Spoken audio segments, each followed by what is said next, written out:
Hi there. This is a brief overview of the AKCP Quicklime DCIM digital twin thermal optimization solution for your data center. So AKCP has been in the sensor monitoring market for the data centers with the world's leader in data center sensor solutions. And over 40 years experience, we've been developing solutions specifically for data centers that enable you to monitor and optimize your facility. So here we have our Quicklime DCIM. We've got many of the features that you would find in a typical DCIM software, such as asset management. We've got cable mapping, powertrain mapping, and so on. But there's some unique features that we've also got in Quicklime DCIM, which I'm going to show you during the course of this presentation. So what we've got here is a cold aisle containment, typical type of layout for a data center. In this particular one here, we've got 40 racks, and we can switch between a 3D and a 2D view. At the moment, obviously, we're in the 3D view, and we can see that we've got racks and they are populated with various assets. We can go from a all rack view to a single rack view, and we could zoom in, say, on one particular rack that we wanted to take a look at. We can select that, and we can go in and see the assets that we've got in here. Now, these are actual images of the real assets that we have mounted inside of this cabinet. We can go down into that rack and take a look at it and get more information. So what we've got here now is sensor data on the right. This sensor data is coming from our cabinet thermal maps. So if we go to a side view, you'll see here we've got temperature, front and rear, top, middle, and bottom, as well as delta T across the rack. These arrows are representing the delta T, and the speed of travel of the arrows represents the differential air pressure between the front and rear of the rack. So if you are using our differential air pressure sensors, you'll see the speed of these travel change depending on the differential air pressure.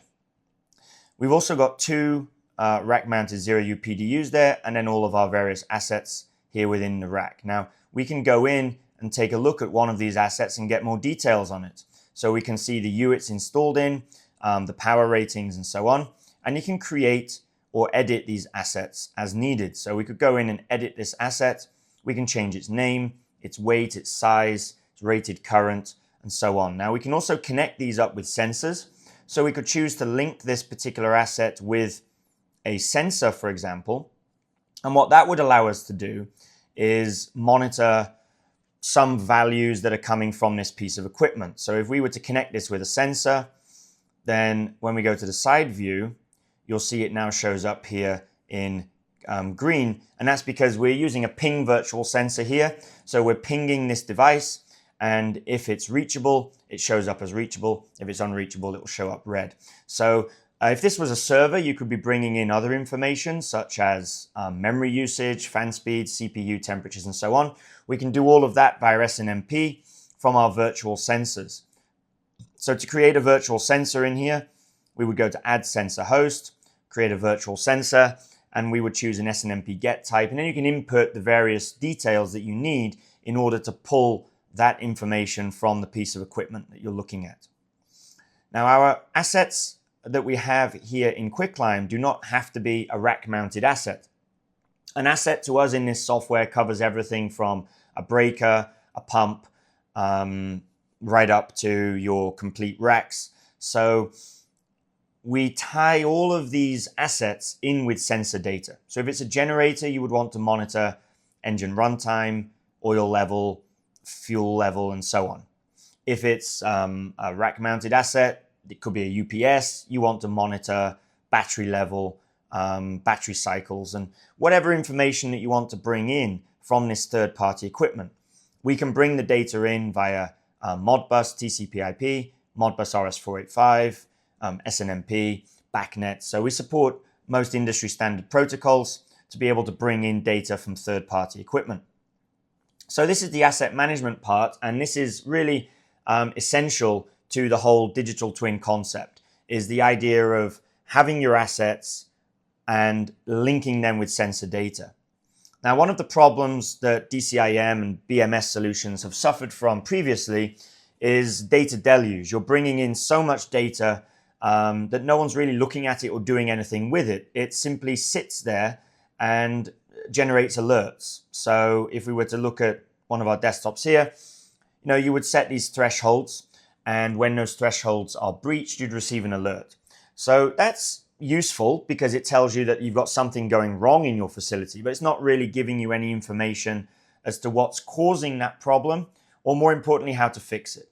And that's one of the things that we've addressed in Quicklime with our sensorCFD AI technology, which we'll take a look at now. So if we go in here and take a look at one of our cold aisle containments, for example, this here is an example of the output that you would get from sensorCFD. Now we can slice this in different ways. This is a airflow orientation on X, but we could choose airflow orientation on Y as well. So you can see the airflow patterns in different planes of the data center. In this one here, we've got cold aisle containment, and if I just hide the racks, it gives us a better insight as to what's going on here. So what we can see is we have raised access floor, we've got underfloor cooling, and that cold air is coming up into the cold aisle through these raised access perforated floor tiles. Now what we can observe here is that we have a jet stream of cold air coming up from this tile, and it's all pretty much going through the top few servers. You see the servers in the middle here are not getting any cold air going through them. In fact, we've got hot spots that you can clearly see as the red areas here. So the colors are representing temperature on the slice there, and then the arrows, the colors of the arrows are actually representing meters per second, or velocity of air. So what we can see here is we have a very high velocity of air. So we've got the air coming out at pressure.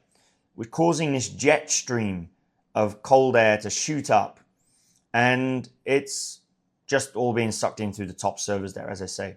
So what we have here is a high pressure airflow and insufficient air volume to satisfy the needs of all of these servers. And we've probably got some problems with our containment as well, which is why we've also got this recirculating air. Now this highlights why the AKCP thermal map sensors are really essential, because if you were to just place a single temperature sensor here in the cold aisle, it's going to show you no problems. It's going to give you cold air data. Basically, it's going to tell you that your temperatures are around 23, 24 degrees and everything's fine until your servers overheat. So it's going to tell you nothing about these hotspots that we've got here. And we can only identify this through the type of sensorCFD analysis that we can do by bringing in all of this sensor data. So in this case, the more data we have, the better. The more accurate the model is going to be, the more accurate the AI analysis is going to be. So this is only part of the picture though still. It's telling us that we've got this problem here. We've got overheating racks, we've got this recirculating airflow, but it's not actually telling us what the underlying cause is and how to fix it. Now I could probably figure it out by looking at this. I've already been able to determine, well, I've got high velocity air and probably not enough of it. But in a more complex system, if we were to look at a larger facility, for example, it can become a lot more complex to figure out what's actually going on. So again, I can see these hotspots here, but what's actually causing these?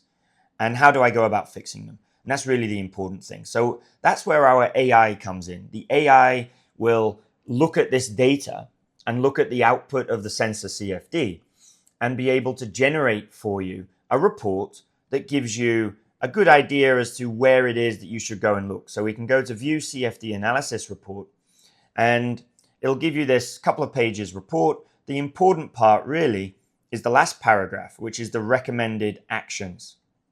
So these are the things that we would like to go and take a look at, the actions that we should perform. Maybe it's changing the number of perforations in the floor tiles. Maybe it's changing a set point of a cooling unit.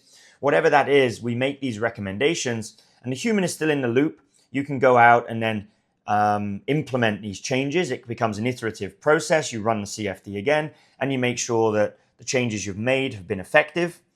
And also as well, you may have fixed this problem but caused a new one somewhere else. So it will help you to identify that. And basically, optimize your data center's airflow and thermal efficiency and performance, ultimately saving you energy, money, and potential downtime. So this really is the essence of Quicklime DCIM, where we are taking the opinions of AI and we are tempering those with the actual facts that are coming from the sensor data that's coming into this software. So this is quite a unique feature because generally CFD is a rule of thumb type analysis that's done during the initial design stage of the data center, where you put in some arbitrary values, your expected rack inlet temperatures, your expected kilowatts per rack. What we're doing here is taking real sensor data, and you can compare that to the design specification, and you can compare this over time, and the AI can potentially also identify issues that are maybe slowly creeping in over time as fans become less efficient, as heat sinks get coated in dust, and so on. You will notice the thermal performance of your data center will be affected by those. So that's our sensorCFD AI part of this software. Now, we can also as well just bring in data and display it on gauges and graphs, just like in most DCIM and BMS type solutions.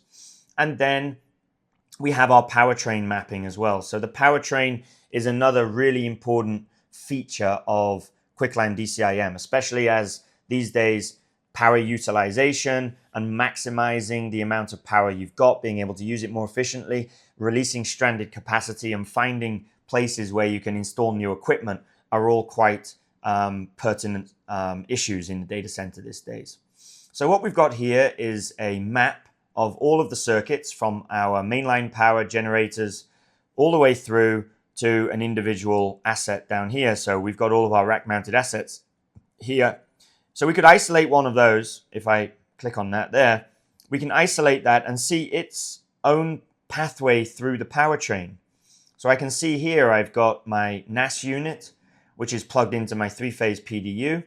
The PDU is fed by a UPS and also the mainline power. Currently, the mainline power is what's being used. The UPS is 0% utilization. And then we connect these up with power meters. So AKCP has a whole range of power meters. We've got branch circuit monitoring, inline power meters. We've got individual server outlet monitoring. However it is that you're bringing this data in, it could be that you've already got intelligent PDUs and you want to bring the data in from those. So in this case here, we've got a three-phase PDU, and we are using the AKCP power meters to monitor L1, L2, and L3 of the three phases. We've got our power utilization per phase, voltage per phase. So we can see here our phase balance. At the moment, we've got more load on L3 than we have on L1 and 2. So if we were looking to add additional capacity or loads to this cabinet, we can see that we do have capacity available. We're only using 57% of this breaker's total amp rating, but we also haven't balanced it properly. So if we wanted to add additional loads to here, we'd probably be wanting to add them to L2 first of all to help try and balance these out. You want to try and get each one of your phases as close to 33% as possible so that it's evenly distributed. So this can help you with phase balancing, load shedding, and identifying where we have capacity available to add additional elements to and loads to these circuits. So as well as isolating it like this, we can view the whole powertrain as well by going backwards and forwards. And you'll notice over here, we're also showing our PUE numbers. So the way we're calculating that is obviously from power meters, but we have to classify the loads as IT or non-IT loads. Now, there's a few ways you can do that. So if you had a circuit which is only powering cooling equipment, at circuit level, you can go into this asset and you can specify that this is cooling load. So I could specify that here. So this equipment or this breaker or this circuit is only powering cooling loads. Now, another option that you've got, if this circuit was powering cooling and IT loads, would be to set this to none. And then down here in the actual asset itself is where you can set it to cooling or IT loads. So you can see there we've got this set to cooling because I may want to add additional capacity to this circuit that isn't necessarily cooling equipment. Now over here, I know that this circuit is only going to be powering IT equipment, so it's set as IT. So once we've classified those loads within our powertrain, we're able to then calculate PUE and show that information over here. So this is our powertrain feature, which is, as I say, quite a useful feature, especially in modern data centers where power is such a big issue. Another mapping that we can do is also of cables as well. So if we go into our rack map here and take a look at this, you'll see we've got a couple of red and orange dots here. Now, these are cable start and end points, and we can click on one of these and it will show us the information for that particular cable. So what we've got here is rack 1 U38 to 40, so it's a 3U unit, this NAS here. Port number 1 is connected to rack 1 U41 port number 1. And over here in our action panel, it gives us a little more information about this. So what the cable is, so it's a Cat5 cable, the assets it's connecting, what those assets are. So that's our MikroTik switch connected to our NAS unit. If we go over here, click on the orange one, we'll see that we've got a similar type of connection, but this is a fiber cable. So when you create these network connections, you can specify the type of cable it is that you want to be doing this, Cat5, Cat6 fiber, and so on. And it's really quite easy to do. If we want to connect up this Dell server here, we go select this as source port, and then we go over to our switch and connect it there. So we're going to create a new cable. Our cable type is a Cat5 cable, and it's not part of any pathways, so you can identify cable pathways within the software, and then that will obviously link a cable from one rack to another, following a certain cable tray or cable pathway. We know the length of that cable tray, so we can also generate a schedule of all of your cables, the start and end points, the lengths, what they should be connected to, and also labels that can be printed out and put onto your termination and start points of the cables. So once we've done that, we're going to say that this is our Dell server, port number 1 is connected to our MikroTik switch, port number 2, and that will now connect that up, and then we can select it and see it here in our cable train. So that's our network cable mapping. Now we do have other AIs also within this software. So we have what we call our AI Easy Configuration Assistant, and we also have Video AI, and we have Capacity AI. So first of all, let's go and take a look at Capacity AI. So from within our data center, let's imagine that I had some additional equipment that I wanted to add to this data center. Now, as you can see from what I've shown you already, we've already added all of our assets to the racks. We've added all of our power meters. So now the software knows where we've got available power capacity. It knows where we've got available U's, and it knows the temperature on the inlets of the racks. It knows our weight loading limits of our racks, because all of that data has already been put into the assets within the digital twin. So now the AI has all of the information that it needs to be able to go and find a suitable location for us to install some new equipment. So let's imagine that I needed 5 U's of space, I need 10 kilos of weight, I need 3 amps of power, and I never want to exceed 85% power utilization of any of my circuits. So I can click here, find best racks, and now the AI will go out, and because it has all of the information that it needs, it will look around the data center, it'll find the 3 best locations to install this equipment, and give you the recommendations, as well as the AI's reasoning as to why it's recommending those racks. So here you can see we've got best, second best, and third best options. And the AI reasoning for the best is that this gives us a tighter fit with a stronger power headroom. So we could go in and take a look at this cabinet here that it says is the best unit. And you can see that we have exactly 5 U's of space available here. So that would fill this rack. So it gives us a tighter fit. That's what it means by tighter fit. With stronger power headroom, we're obviously not using too much of the power here. We're only using 27.5 of our available 80 amps. So it gives us plenty of power headroom as well. So that's its reasoning behind positioning it within those racks. So that's our Capacity AI. Now let's go and take a look at our Easy Configuration AI. I've got a desktop here, and let's say I wanted to add a particular temperature sensor to here. So I can go into our AI assistant and I can tell it to add a temperature gauge to the desktop from, and we'll specify our unit at demo unit 01, and it will be our differential temperature top or bottom. And then this is just a way for us to interface with the software in a natural way. So rather than having to learn where all of the buttons are, what you need to press, how to find things within the software, the AI will actually be able to do this for you. It'll go out and actually push the buttons virtually and create what it is you're asking it to do. So this is taking a little bit of time because this is a smaller LLM that's running locally on our server. If you wanted to increase the capabilities and also the speed of the Easy Configuration AI, then you would connect it up to your favorite kind of AI cloud service, whether it be Claude or ChatGPT and so on. And then it will work a lot faster and be able to have more capabilities as well. So there you can see it's now added this temperature gauge to our desktop there.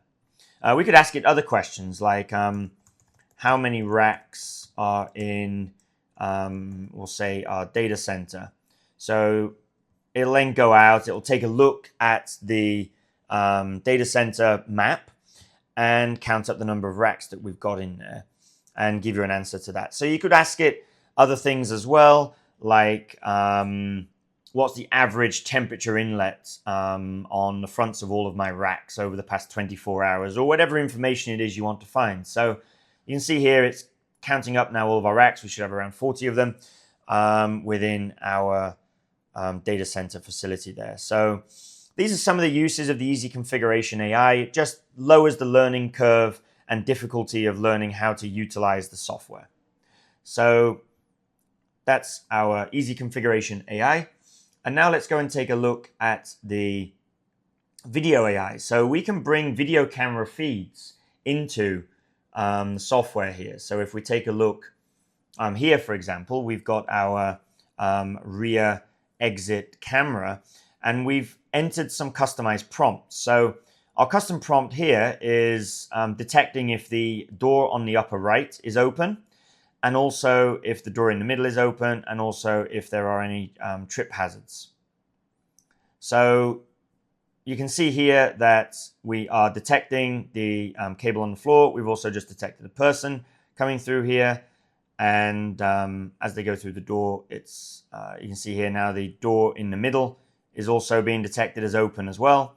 So we can detect these various customized events. We can go over and take a look at our IT room here.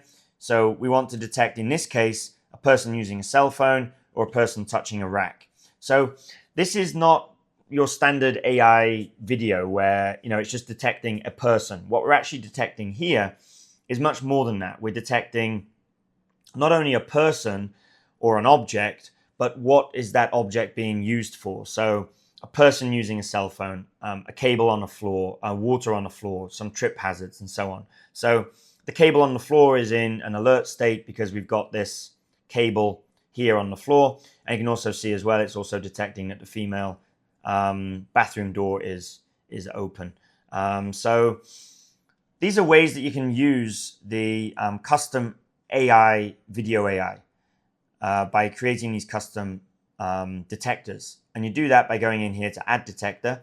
And you're just going to type in what it is you want to look for. So I'm looking for smoke, a person using a cell phone, a person holding a knife, a person holding a gun, whatever it is that you are wanting to detect. You can type that in and create it as a sensor, which can then be monitored and alerted as with any of our other sensors. So this is our video AI feature of Quicklime DCIM.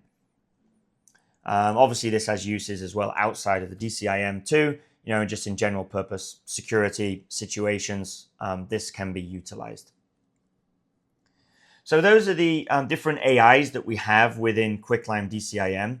There are a lot more features to this software, but I focused here mostly on the kind of useful AI features and how it can be deployed within your data center facility. But this software can do a lot more as well. We have access control, so we can control access to racks, to doors. We can monitor those, manage the access control. We can also communicate with remote sites over cellular networks. So if you've got multiple locations, edge data centers, BTS tower sites, and so on, we can interface with all those as well and monitor your complete network of facilities. And then we have ability in here to manage all of your AKCP base units. So we can upload firmware, we can upload configurations, download configuration files. And I also would like to mention as well that this is a Kubernetes-based system. So we have this Kubernetes dashboard here where you can monitor all of the system resources. Now, this particular setup is a single node, but you can configure Quicklime in a cluster. So you can deploy a Kubernetes cluster. We require Linux for this. So you would want 3 or 5 servers, and they will then pool their resources, and it also gives you high availability. So if one of those servers went down or you needed to take one out of action for maintenance, then your whole system is going to keep on running. You're not going to lose any data. You're not going to have any downtime. So it's a completely fault-tolerant, scalable solution as well for your data center facility. So if you do have any further questions, then please don't hesitate to reach out to us. I'd be happy to schedule a call and give you a live demo or answer any questions that you may have in regards to the Quicklime DCIM and digital twin AI-enabled solutions for you. So thanks for tuning in, and don't forget to like and subscribe to our YouTube channel. We do regularly post content there, which keeps you up to date with all of the latest developments and features that AKCP are releasing.